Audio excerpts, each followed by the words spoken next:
Good morning and welcome to That's My Farm. I'm Michaela, I'm your guest host here in Burton, Kansas, near Hutchinson, with John and Melody McCurry, along with their daughters.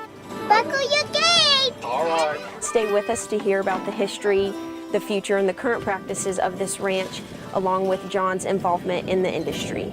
Stay with us and we'll be right back after these messages from our sponsors.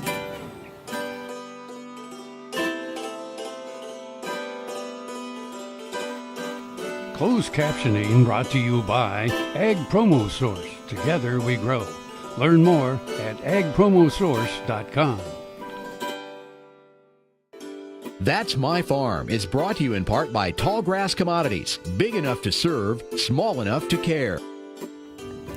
Good morning and welcome to That's My Farm. I'm Michaela DeMott, your guest host, and I am here with John McCurry at the McCurry Angus Ranch near Hutchinson, Kansas.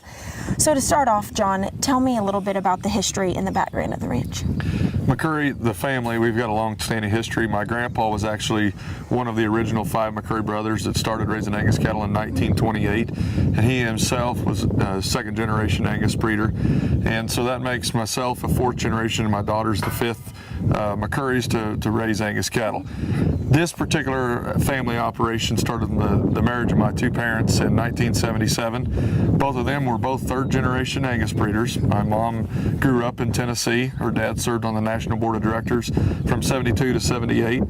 And with the marriage of them, they started here with a house and 10 acres and kept growing and adding to it over the years. Oh. So today, what kind of operation do you run here? We're primarily a seed stock purebred Angus operation. We've got a gentleman that works for us. We have just a few Herefords, be a small percentage of the population, and then we run a couple hundred commercial cows, use them as both recipient cows and just to keep a commercial cow herd base as well, to offset cash flow income. Perfect. So when did you and your wife take over? I moved home 12 years ago, graduated Kansas State University in 2004. Didn't really know that this was my passion, but didn't know if it was an opportunity. Come home that fall, worked there at the beef barn that summer after I graduated, come home that fall, and just kept plugging away. We sold anywhere from 35 to 50 commercial bulls at that point in time and move a little over 225 a year now. So if I'm correct, the ranch used to be called Moran's.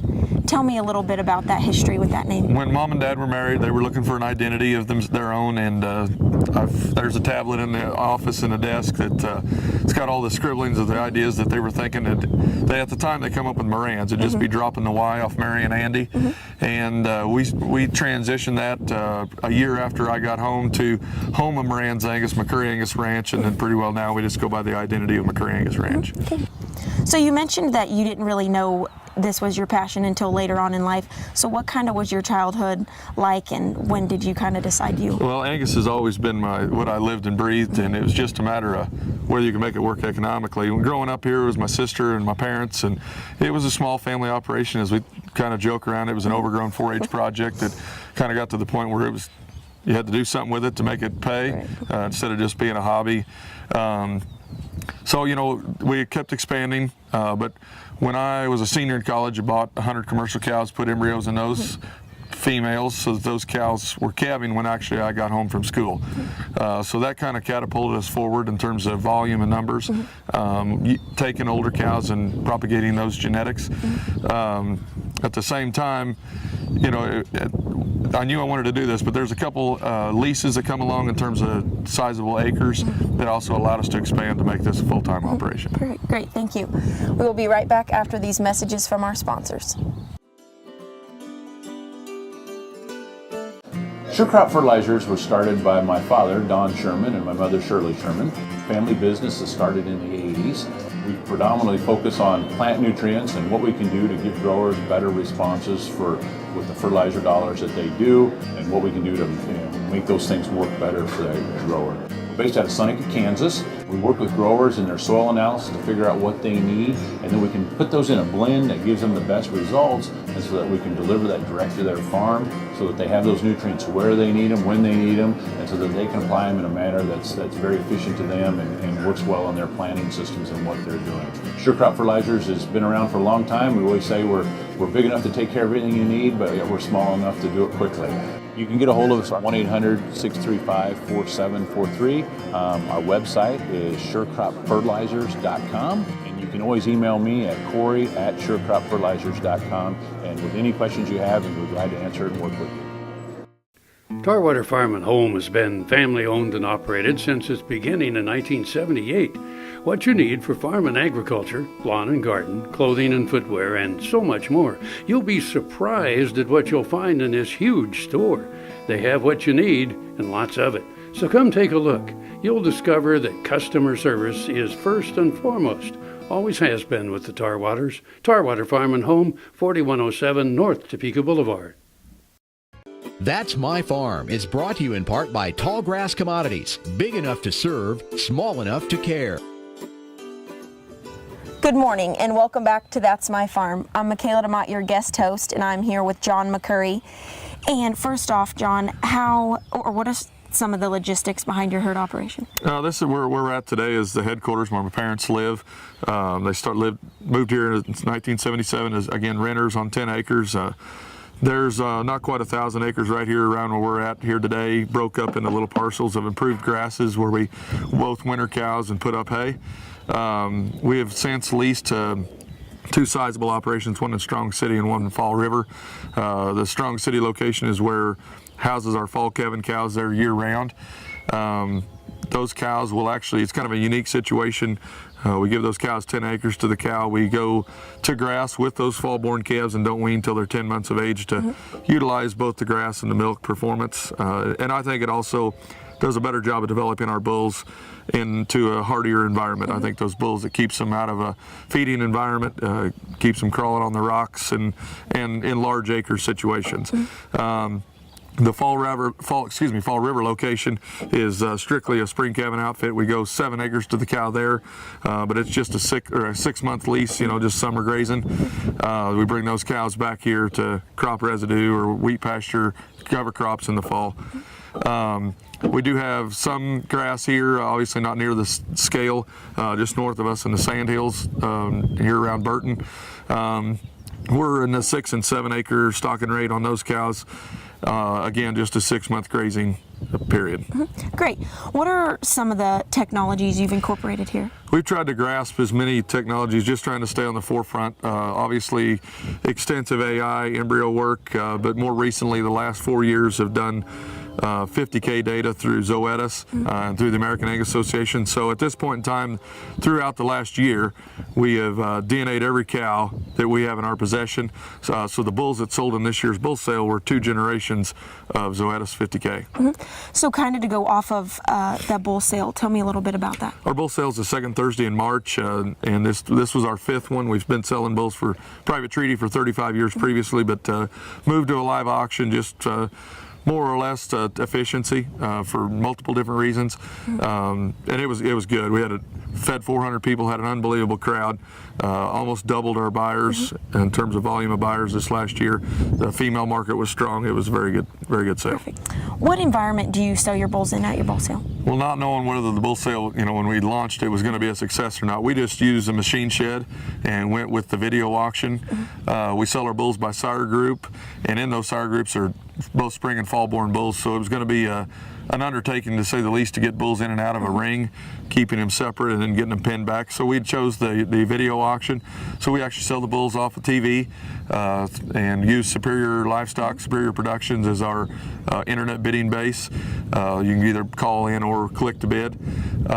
It's been very well received. It takes minimal labor. Guys can go look at bulls that throughout the sale and know where they're going to be pinned at instead of trying to find them out back. Perfect. Great. Thank you. We'll be right back after these messages from our sponsors.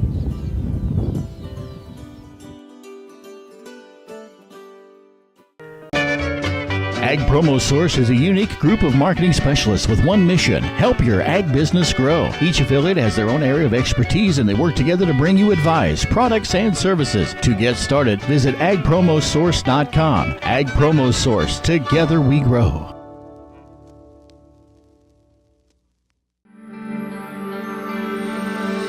Welcome to Western Kansas Wildlife Travel Center.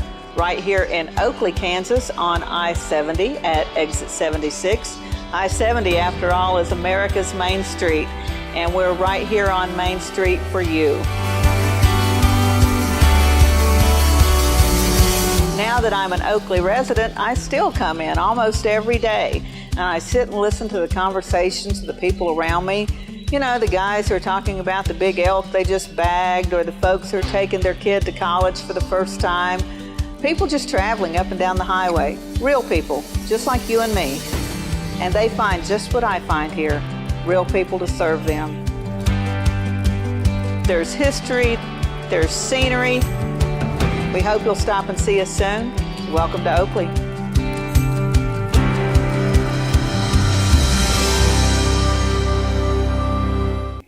That's My Farm is brought to you in part by Tallgrass Commodities. Big enough to serve, small enough to care. Good morning and welcome back to That's My Farm. I'm Michaela DeMott, your guest host, and I'm here with John McCurry, the McCurry Angus Ranch. So tell me some practices that you do here on the ranch to remain sustainable. We try to grow, forage year-round. That was a practice that was instilled by my father through my grandfather. So we plant in the fall in dormant crops such as crabgrass or Bermuda. We plant no-till rye, and then in places where we might have wintered cows, to this point we'll plant oats, so that those cows, we try to keep cattle grazing as many days as possible. As you can see behind us here, we have our 2-year-old pairs kicked out on triticale, a cover crop. They'll stay here till we go to summer grass. Not only does it cut down on our feeding time, our feeding, the need for hay and to put up hay in the summer and feed in the winter, but it's just better nutritionally for these cattle as well. What are some other parts of the ranch that kind of bring it all together?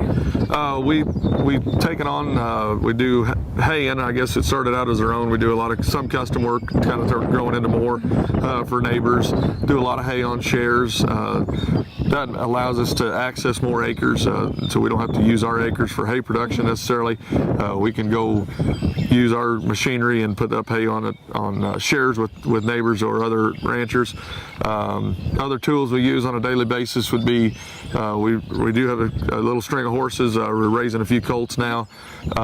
Use those, it just makes everything easier. Seems like cattle respect horses extremely well. And it's just a tradition. It's part of the tradition too, is cattle and horses go hand in hand. Perfect. Are there any other practices here on the ranch that you do to kind of keep up with the trends and the times? We try anyway, yes. We're just one unique, maybe it's a little out of scope, would be we've been using chicken litter as our fertilizer. We have to haul it in about an hour and a half, but it keeps us from having to buy commercial fertilizer, and it offers a lot in terms of nutrient and trace minerals. So that's something that's probably as unique to us as anybody in this particular area anyway. So it's putting chicken litter, and we're trying to do it on an annual basis. We're not necessarily sitting in cow-calf country here where we're at as well. So we've taken marginal or below average ground, put it back to soils that it complements, or grasses that complement the soils, the tougher soils, whether it be sand or alkali, and try to graze that ground instead of farm below average or marginal ground that doesn't pay. This is Jose tall wheatgrass. This clump right here, where this particular farm sits, is terrible soil. A lot of oil field damage previous from the 80s or 70s even. So this is high alkali ground. It's virtually white if it wasn't growing grass. And Jose tall wheatgrass thrives on alkali grass. This used to be a brome field, but the drought pretty well wiped it out from 2011 through last summer when we got a little reprieve. You can tell by the pond here behind us that it's normally bank full, that there's not much stockpiled water. The Bermuda and crabgrass used to be two grasses that a lot of people fought, and they're great forage. Why fight them? Just join them and let them. So we've started managing those two grasses through no-till of both rye and oats, and so I guess predominantly this farm's turning over to more Bermuda and crabgrass. We try to spray. When we fertilize it in the summer, we'll put a dash of Grazon in there to control broadleafs and thistles and any tree saplings that might be coming on as well. Awesome, great. Thank you. We will be right back after these messages from our sponsors.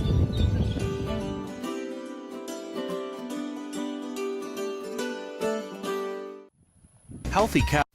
Valley Vet Supply is devoted to providing information and professional quality products at reasonable prices. Valley Vet Supply. We started farming in 1970. It was harder work then than it is now, a lot more physical work and the wear and tear on my knees and my body. Now here I'm 70 years old. I started having knee pain here 4 or 5 years ago, and so I was looking for a stem cell clinic, and lo and behold, my good friend John Farley and Ken Wood, who'd been customers and friends for a number of years, opened their clinic, and in about 2 months my heel was a lot better, and then at the end of 3 months and then going on 4, why my knee started making significant improvement, and it's sure been a blessing, because before I had the stem cells, well, I'd be driving a tractor, and if I sat in a tractor for 2 or 3 hours, when I got out I'd have to stop and get the kinks out of my knee and shake it, and today that's not a problem.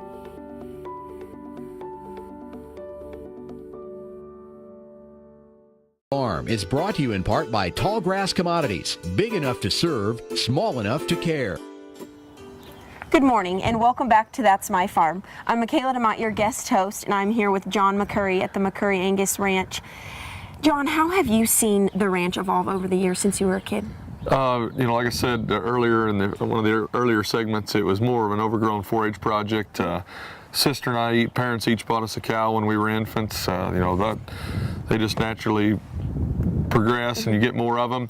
In 1994, I believe it was, we sold every animal that was AI sired to an operation. So it was kind of almost like starting over again. There was only 70 cows here through that rebuild, and purebred cows when I got home in 2004, and there's over 700 here now. So, and haven't bought any females to speak of to add to that. It's just through natural selection and reproduction, ET work, that we've been able to add to the numbers. And I understand that you've won some awards. Tell me a little bit about that. Yeah, this last year has been pretty unique. The family was selected as Seed Stock Producer of the Year through the Beef Improvement Federation. That symposium will actually be in Manhattan, Kansas this June. My mom and dad were also the Kansas Angus Association honorary member of 2016.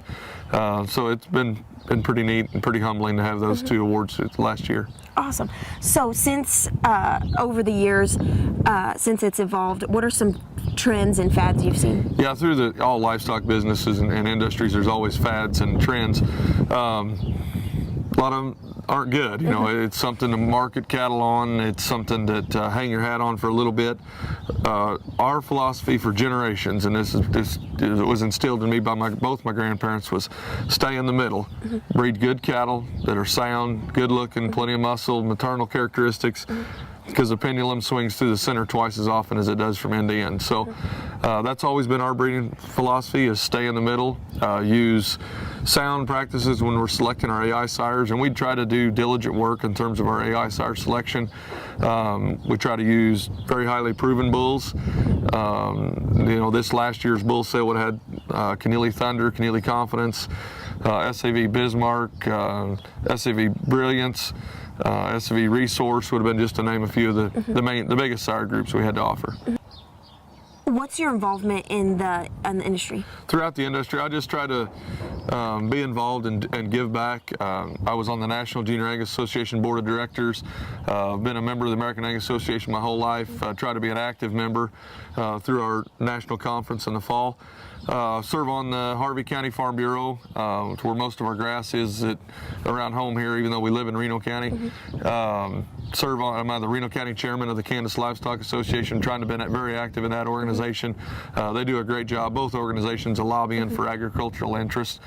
So I encourage any of the viewers, if we want to be active and give back to agriculture, to dive into those 2 organizations. And talk a little bit more about the American Angus Association and how they help you. The American Angus Association has just been a staple all along. We've got a regional manager. He lives in Stillwater, Oklahoma, that takes care of a part of Kansas. But any information we need, they've got an unbelievable staff and helpful. Probably the biggest asset that we have is an online service where we can do all our paperwork and registrations and everything through the website online. Okay, great, thank you. We'll be right back after these messages from our sponsors.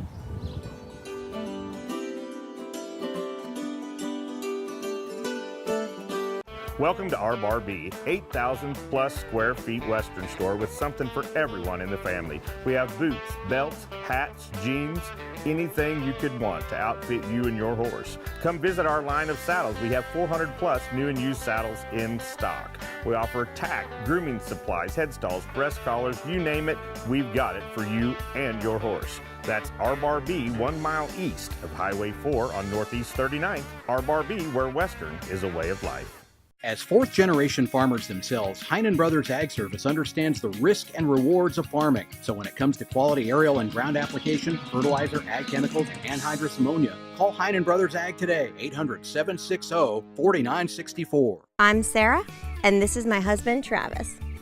We both grew up working on family ranches, me in Northern California and Travis in Kansas. We met in college, got married, and took corporate jobs in the beef industry. But soon we realized we missed the production side of the industry.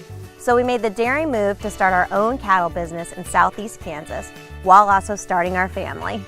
Watch our story and the stories of other young Kansas food producers at kansaslivingmagazine.com/meetafarmer. That's My Farm is brought to you in part by Tallgrass Commodities, big enough to serve, small enough to care. Good morning and welcome back to That's My Farm. I'm here with John McCurry and his daughter Aubrey. First off, John, what do you see the future of this ranch looking like? All we can do is just keep plugging along. We'll take expansion opportunities as they come available if the approach looks right and sound business decision. We've got an awful lot of cows here and probably labor is the restriction, and probably industry-wide that's the case. But just keep doing what we're doing. The girls are obviously going to take some involvement. They are involved, but need to make sure to give them some time too here. Buckle your gate! All right. Everyone! So. And how are your daughters involved? Aubrey, we bought each of the girls a cow when they were infants, just like my parents did for myself. Aubrey's got 2 cows, and actually both of them had bulls in the bull sale here. So trying to put away some money for her for college down the road. She's probably got her grandma's skill of animal health already, and just a little bit of my numerical, good with numbers in terms of animal IDs and pedigrees. Molly, being 18 months old, she loves it. But it's hard to tell what avenues she's going to take like this one already has. Right. So what are some restrictions and challenges that you've faced recently? I'd say in agriculture, it's just the amount of money you handle. Personally, just we've expanded so much, and not a long-standing family operation here. Obviously, parents were both third-generation producers, but started on their own. It's just capital. Doing the things the opportunities that have come available is if you can get to the capital and make sure, obviously, that it makes sense from a cash flow perspective. But through my life, I guess that's been the biggest challenge, is just keeping up with expansion with banking needs and just making it work. It takes a lot of money, and then you just gotta hope that it all can come back through. So back on your daughters, what kind of, in a little more detail, do they do around here, and what's their future like in 4-H with livestock? Both of them, we've already talked about. Aubrey will be eligible for 4-H next year. Playing with these bucket calves already, kind of preparing for next year. She has been doing the Clover Buds projects with local county 4-H'ers, both showing goats and hogs and then cattle as well. Our goal is to let her show her own heifer this fall at the Kansas State Fair by herself. We'll see if heifer and little girl can combat with that, but she's great. She knows what chores need to be done on a daily or morning and evening basis, and very active. I'd say one of her favorite tasks, and she's been doing this for 2 years, is artificial inseminating cows. She thinks that's the cat's meow. We actually bred one cow last night, and she loves that task. I bred after him. And Aubrey, what do you want to do when you grow up? And I want to help my daddy drag the gator and tag babies. Awesome. That's Great. One of your highlights too, is tagging baby calves. He loves to go tag calves. So. Great. Well, thank you guys, and thank you for watching That's My Farm. I'm Michaela DeMott, your guest host, and stay tuned next week for the next episode of That's My Farm. Closed captioning brought to you by Ag Promo Source. Together we grow. Learn more at agpromosource.com.